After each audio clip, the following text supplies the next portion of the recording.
బాగా గుర్తుపెట్టుకోండి. నేను చెప్పిన విషయాలు అయితే బాగా గుర్తుపెట్టుకోండి. నన్ను తిట్టుకున్నా పర్వాలేదు, నేను హార్ట్ఫుల్గా ఉన్న విషయమే మాట్లాడుతున్నాను.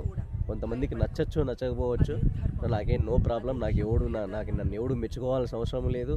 ఇంకోటి ఎవడో తిట్టుకుంటున్నాడు అని చెప్పి నేను బాధపడే పరిస్థితుల్లో నేను లేను. నేను చేయాలనుకునే దాని గురించే నా తపన ఉంటుంది, కానీ వాడేమనుకుంటున్నాడు వీడేమనుకుంటాడు అనే విషయం గురించి అయితే నేను పూర్తిగా పక్కన పెట్టేసిన కాబట్టే ఈరోజు ఇక్కడ అడుగు పెట్టినాను. ఈరోజు ఇట్లా ఉంది, బాగా గుర్తుపెట్టుకోండి. నెక్స్ట్ రాబోయే 2-3 ఇయర్స్లో నేను ఎలా ఉంటానో కూడా మీకు చూపిస్తాను.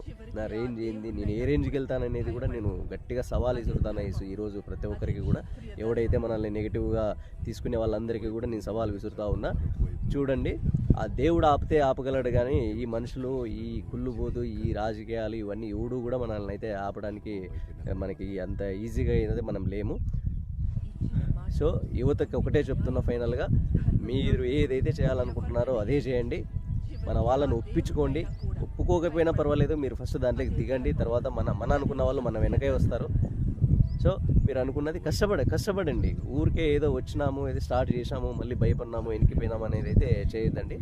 కంపల్సరీగా ఒకసారి అడుగు వేసినారు అంటే చావో రేవో ఏదైనా కానీ గెలుస్తామో అవన్నీ పక్కన పెట్టేయండి. ఫస్ట్ అయితే నీ కష్టం అయితే పడండి, చేయండి. ఒక ప్లాన్ చేసుకొని ఒక పద్ధతి ప్రకారం అయితే చేసుకోండి.